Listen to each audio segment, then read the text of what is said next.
के अंदर देखें जो है वो पर्टिकुलरली आपको जो है वो लंग्स वगैरह नहीं मिलते हैं। ठीक है, जैसे हमारी बॉडी है कि भाई हम नाक से जो है वो एयर इन करते हैं, then we have the trachea, और वो जाके लंग्स में खुलती है, ऐसा नहीं होता। जो स्पैरिकल्स जो हैं वो ओपनिंग्स हैं इंसेक्ट्स की बॉडी के ऊपर, जिनके जरिए से एयर जो है वो इनके सिस्टम में इन होती है, और आगे जाके जो है वो इनके पास ट्रैकियल ट्यूब्स हैं। वो ट्यूब्स जो हैं वो थ्रू आउट देयर बॉडी जो है वो डिफ्यूज्ड हैं। एयर जो ऑक्सीजन आती है वो स्पाइरिकल्स के जरिए इनके जिस्म में दाखिल होती है, एंड देन जो ट्रैकियल ट्यूब्स हैं वो डायरेक्ट जो है वो एयर लेकर जाती हैं सेल्स के पास। इनके पास कोई दूसरा ऑर्गन नहीं है। सेल्स को डायरेक्टली जो है वो ट्रेकिया की मदद से जो है वो ऑक्सीजन मिलती है, और जब वो जितनी भी ऑक्सीजन जो है वो सेल्स को जो है वो डिमांडेड होती है, वो अपटेक कर लेते हैं, और उसका जो मेटाबॉलिज्म का जो एंड प्रोडक्ट है, जो कार्बन डाइऑक्साइड होती है, वो उन्हीं ट्रेकिया के जरिए जो है वो उसी में डाल दी जाती है, and then it is expelled out from the body of insect. So in this way they respire. ठीक है, इनके पास कोई स्पेशलाइज्ड ऑर्गन नहीं है, जैसे हमारे पास लंग्स है, फिशेस के पास गिल्स हैं, इनके पास कोई नहीं है। इनके पास सिर्फ ये है कि भाई ये एटमॉस्फेयर से ऑक्सीजन लेते हैं, स्पैरिकल्स के जरिए वो ऑक्सीजन इन होती है, ट्रेकियल ट्यूब्स के अंदर दाखिल होने के बाद वो हर सेल तक जो है वो ट्रेकियल ट्यूब्स जा रही होती है, वो डायरेक्टली सेल्स को कन्वे की जाती है ऑक्सीजन, और बदले में जो कार्बन डाइऑक्साइड उन सेल्स के अंदर मौजूद होती है वो इन्हीं ट्रेकियल ट्यूब्स के जरिए आती है, comes up to the body, स्पैरिकल्स ओपन अप होते हैं, and then they move it out. So ये जो 6 से 7 कैरेक्टरिस्टिक्स हमने पढ़े हैं, ये पर्टिकुलरली एक इंसेक्ट को इंसेक्ट बनाते हैं। ये वो खसूसियात हैं जिनकी बुनियाद पर हम कहते हैं कि भाई हाँ ये इंसेक्ट है। अब जिस भी ऑर्गेनिज्म के अंदर ये सारी की सारी खसूसियात आपको पर्टिकुलरली देखने को मिलती हैं, उस ऑर्गेनिज्म को कहा जाता है इंसेक्ट, के भाई ये जो है वो इंसेक्ट कहलाता है। Moving ahead towards the last session. ठीक है, अब आप सब लोगों का क्वेश्चन कि सर हम इंसेक्ट को क्यों पढ़ते हैं, why we study entomology in agriculture. Agriculture और एंटोमोलॉजी का क्या कॉन्सेप्ट है, क्यों आप इतनी जो है वो लंबी चौड़ी तकरीर किए जा रहे हैं, इंसेक्ट पढ़ा रहे हैं, फिर फाइलम पढ़ा रहे हैं, फिर बायोलॉजी में चले जाते हैं। So we are learning this wonderful subject due to certain reasons. ठीक है, तो उसका जो पहला रीजन आता है वो आता है पेस्ट मैनेजमेंट। ठीक है, याद रखें, not all insects are the pest. ठीक है, ये एक बात याद रखें, जितने भी इंसेक्ट्स हैं वो पेस्ट नहीं है। वो पेस्ट तब होता है कोई भी इंसेक्ट जब वो आपकी क्रॉप को या आपकी स्टोर जो कमोडिटीज हैं उनको जब नुकसान पहुंचाता है, तो फिर हम उनको कहते हैं ये अब पेस्ट बन गया। तो many insects are the pest, many है, सारे नहीं है। यही मैं आपको बात क्लियर करने की कोशिश कर रहा हूँ कि भाई हम सारे इंसेक्ट्स को पेस्ट नहीं बोलते, लेकिन उनको पेस्ट बोला जाता है that can damage your crops, जो आपकी क्रॉप्स को डैमेज कर सकते हैं और आपकी एग्रीकल्चरल यील्ड्स को रिड्यूस कर सकते हैं। अब यहाँ पर एक बात समझने की जरूरत है कि इंसेक्ट जो पेस्ट हैं वो सिर्फ फील्ड लेवल पर आपकी क्रॉप्स को नुकसान नहीं पहुंचा रहे होते, वो फील्ड लेवल पर भी पहुंचा सकते हैं, वो आपकी हार्वेस्टिंग से ट्रांसपोर्टेशन के दौरान भी पहुंचा सकते हैं, और वो आपको स्टोरेज के अंदर भी पहुंचा सकते हैं। तो किसी भी फॉर्म में अगर कोई भी इंसेक्ट आपकी वैल्यूएबल्स को खत्म करता है, आपको डिस्टर्ब करता है, आपकी प्रोडक्ट्स को डिस्टर्ब करता है, आपके स्टोर्ड कमोडिटीज को डिस्टर्ब करता है, तो उसको पर्टिकुलरली हाईलाइट करने के लिए कहा जाता है पेस्ट। यानी कि पेस्ट का मतलब ये है कि भाई यहाँ पर कोई इंसेक्ट है जिसने ये धूम मचाई हुई है। ठीक है, तो इंसेक्ट सारे पेस्ट नहीं है, लेकिन जो आपको नुकसान पहुंचाते हैं, आपकी वैल्यूएबल चीजों को जो है वो खराब करते हैं, आपको नुकसान देते हैं, आप प्रोडक्शन को खत्म कर देते हैं, तो उसको कहा जाता है पेस्ट। अब अगर आप एग्रीकल्चर पॉइंट ऑफ व्यू से देखें, तो ये one of the major reason है कि अगर आप अपनी प्रोडक्शन को सेफ नहीं कर पाते तो आप फिर क्या करेंगे। ठीक है ना, आप तो कह रहे हैं कि सर हम क्यों पढ़े हैं, ये सेक्स को क्यों पढ़ा जा रहा है। हम क्रॉप से ही जो है वो तंग आ गए थे, कभी आप एग्रोनॉमी में चले जाते हैं, कभी आप सॉइल साइंस में चले जाते हैं, वो कम थी कि ये कोर आ गया। तो this is the subject we need to study. Insects का, ह्यूमंस का और एग्रीकल्चर का बहुत क्लोज कांटेक्ट है एक दूसरे के साथ। देखिए अल्लाह ताला ने उन चीजों का, उनको भी शौक नहीं है आपको नुकसान पहुंचाने का। Let me clearly one thing, लेकिन ये लाइफ है। ये जो आप फूड वेब अगर आप पढ़ेंगे, या जो फूड चेन है उसको आप अगर थोड़ा सा समझने की कोशिश करेंगे, तो अल्लाह ताला ने मुख्तलिफ किस्म के जानदारों का जो खाना है या उनका जो फूड रखा है, वो मुख्तलिफ किस्म के जो है वो चीजें। अब वो इंसेक्ट्स बेचारों को ये पता नहीं है कि ये इंसान बेचारा कितनी मेहनत करता है, इस फसल को काश्त करता है, इसके ऊपर पैसे खर्च करता है, पहले ही उनके घरों में भूख बदाली हुई पड़ी है, मैं फिर ऊपर से खा जाता हूँ, लेकिन वो क्या कर रहे हैं? You are cultivating their food and they are coming to attend your food. So इसके पीछे इंसेक्ट्स का नहीं है, लेकिन entomology का, एग्रीकल्चर में पढ़ने का एक बहुत बड़ा जो रीजन है वो यही है, क्योंकि इंसेक्ट्स हमारे नुकसानकार भी हैं। हमें जो है वो नुकसान पहुंचाते हैं हमारी क्रॉप्स को। तो उनको पढ़ना, उनके फॉर्म ऑफ लाइफ को समझना, उनकी बायोलॉजी को समझना, उनके बिहेवियर को समझना, उनके लाइफ साइकिल्स को पढ़ना बहुत जरूरी है।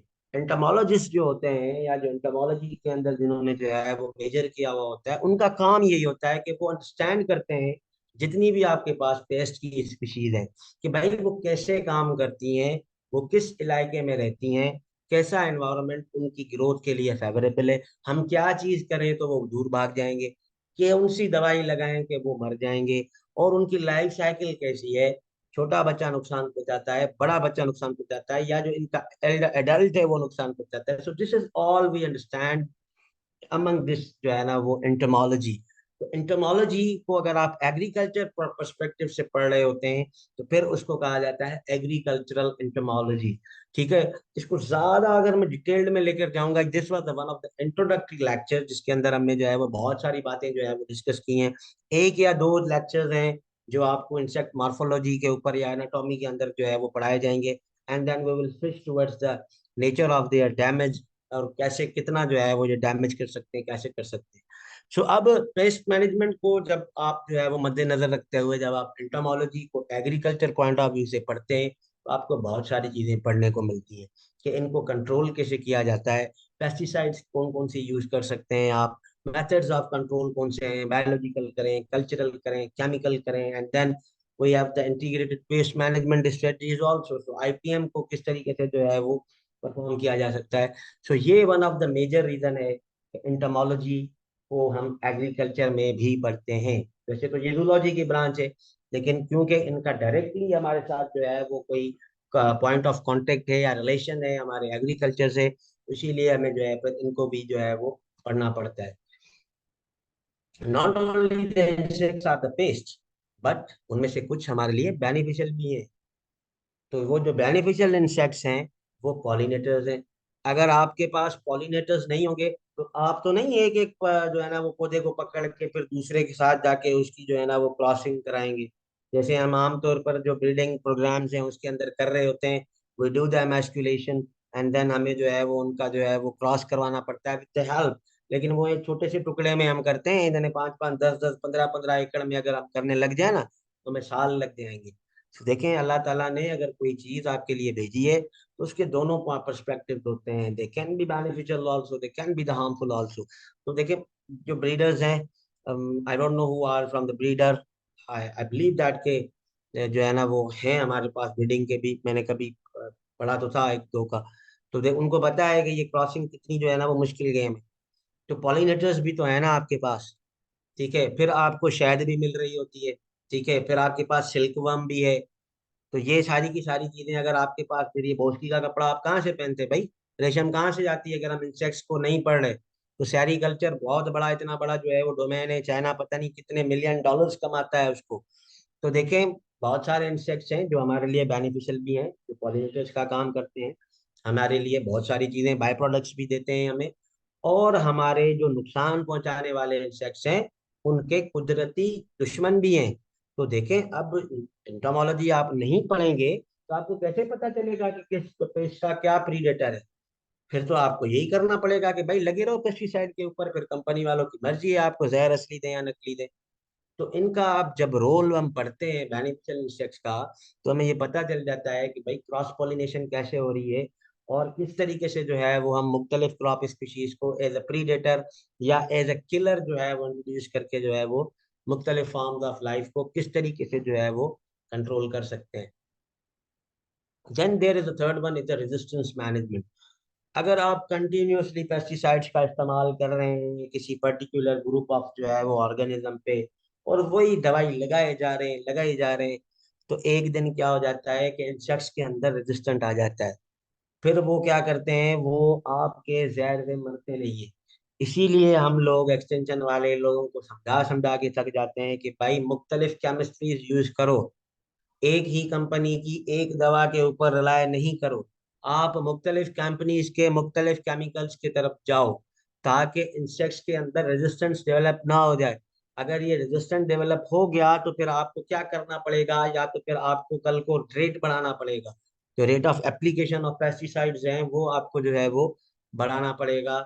एंड देन यू फिर आपकी कॉस्ट ऑफ द प्रोडक्शन है वो खत्म हो जाएगी। तो ये जो रेजिस्टेंस मैनेजमेंट है ये भी एंटोमोलॉजिस्ट ही आपको बताते हैं कि भाई इस दवाई का पहले ये स्प्रे करो, अगले साल ये करना, फिर ये करना, अगर ऐसा हो जाए तो ये करनी है, ये असर नहीं करे तो ये करनी है।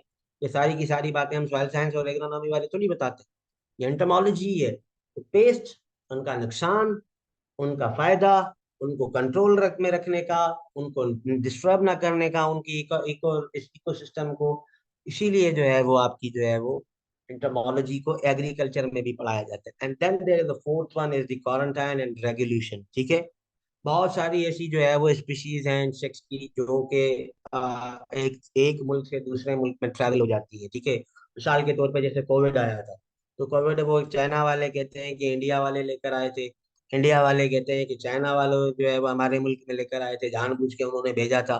तो ये देखें, ये कैरी हुई थी, there is a carrier for the every organism. तो ऐसा भी हो जाता है कि भाई कभी कभार अगर कोई इन्फेक्टेड, कोई आप एक्सपोर्ट इंपोर्ट करते हैं बाहर से कोई चीज, कोई फूड है, कोई चीज है, उसके अंदर कोई इंसेक्ट आया, जैसे ये हम कहते हैं ना कि ये शहद की जो मक्खी है, बड़ी बड़ी माखी जैसा है, ठीक है ना, ये जो बड़े बड़े वाली जो मक्खी है शहद की, ये हमारी नेटिव थोड़ी है। ये कहते हैं कि वो जापान से पता नहीं कहाँ से कोई टायर्स आए थे, ठीक है ना, इंपोर्ट होकर, उनके अंदर इसके दो या तीन जो है ना वो जो है ना वो इंसेक्ट्स उसके मौजूद थे, और उसके बाद देखें यहाँ पर अब हमला ही हमला, पता नहीं कितने लोगों को इन्होंने जो है ना वो डसा हुआ है यूनिवर्सिटी के अंदर। सो this is not the native. So quarantine और रेगुलेशंस के ऊपर भी आपकी इंट्रामोलॉजी काम करती है कि भाई आपने इस स्टैंडर्ड का फूड बाहर से मंगवाना है, उसको कैसे चेक करना है, इसमें कोई बीमारी तो नहीं है। पता चले आपने जो है वो 1 लाख टन जो है वो जो है ना वो बाहर से टमाटर मंगवा लिया, और उस टमाटर में एक मखसूस डिजीज थी, अगर क्वारंटाइन वाले उसको चेक ना करें, आप खा लें और आप सारे चले गए। तो ये जो सारी की सारी चीजें हैं कि भाई कैसे पेस्ट को रोका जाता है। बाज़ औक़ात ऐसा हो जाता है, बहुत सारी ऐसी बीमारियां हैं जो हम बाहर से चीजें मंगवाने के चक्कर में हमने यहाँ पर इंट्रोड्यूस की है, पहले यहाँ पर होती ही नहीं थी। तो इन दिस वे आप जो है वो इन चीजों को जो है वो यूटिलाइज कर सकते हैं। सो आई होप के आपको जो है वो समझ आया होगा। With this I am ending up this session over here, and now I will take your questions.